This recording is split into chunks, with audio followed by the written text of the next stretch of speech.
নমস্কার বন্ধুরা, আশা করি আপনারা ভালো আছেন। আমিও ভালো আছি। তো আমি একটা নতুন রেসিপি নিয়ে আপনাদের সামনে এসেছি। রেসিপিটার নাম হলো তেল কই। তো তেল কইটা কিভাবে বানাবো আপনারা দেখুন। এটা ভাজার জন্য কড়াই বসিয়ে দিব।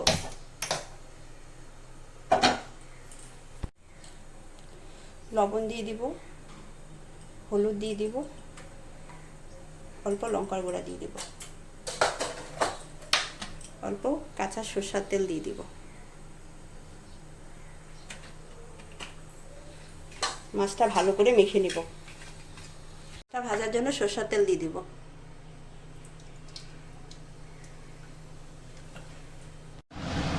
মাছটা দিয়ে দিব।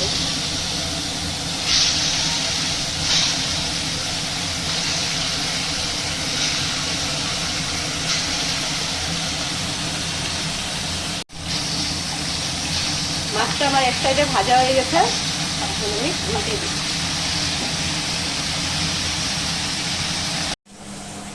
তেল কই বানানোর জন্য আমি একটা মশলা করে নেব। অল্প গোটা জিরা, 4টা শুকনো লঙ্কা আর অল্প আদা আমি একসাথে বেটে নিব।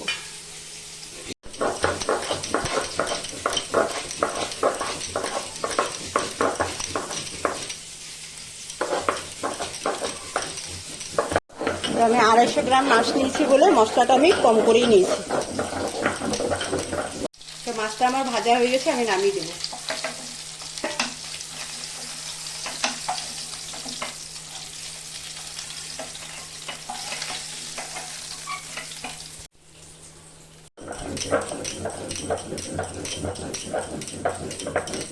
মশলাটা আমার বাটা হয়ে গেছে, আমি এখন উঠিয়ে নেব।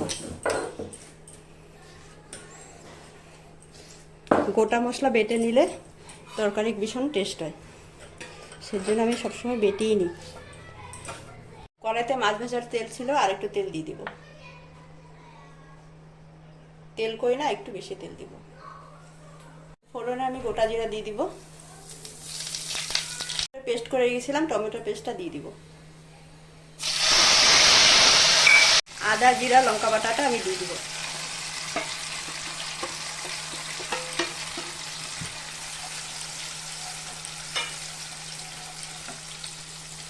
মশলা ধোয়ার জল অল্প দিয়ে দিব।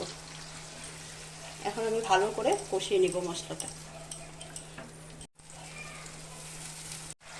পরিমাণ মতো লবণ দিয়ে দিব, হলুদ দিয়ে দিব, কাশ্মীরি লঙ্কার গুঁড়া দিয়ে দিব রঙের জন্য।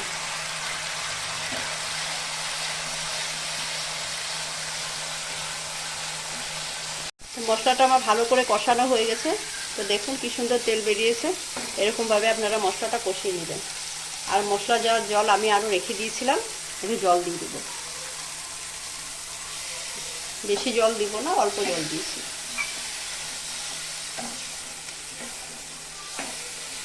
তো মাছটা আমি দিয়ে দিব।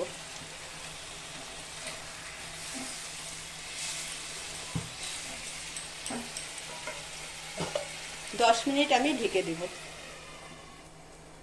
গ্যাসটা মিডিয়াম করে নিব।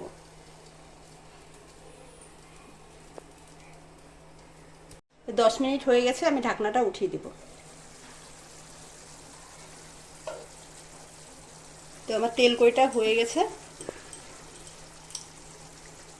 আমি এটার মধ্যে গন্ধরাজ লেবুর পাতা দিয়ে দিব। 2টা কাঁচা লঙ্কা দিয়ে দিব।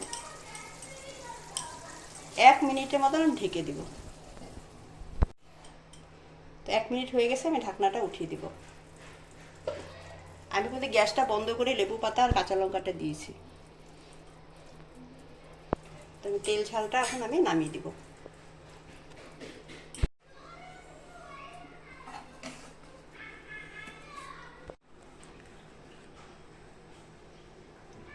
মাছের তেল কইটা আপনাদের কীরকম লেগেছে আপনারা কমেন্ট করে জানাবেন, আর চ্যানেলটা সাবস্ক্রাইব করবেন।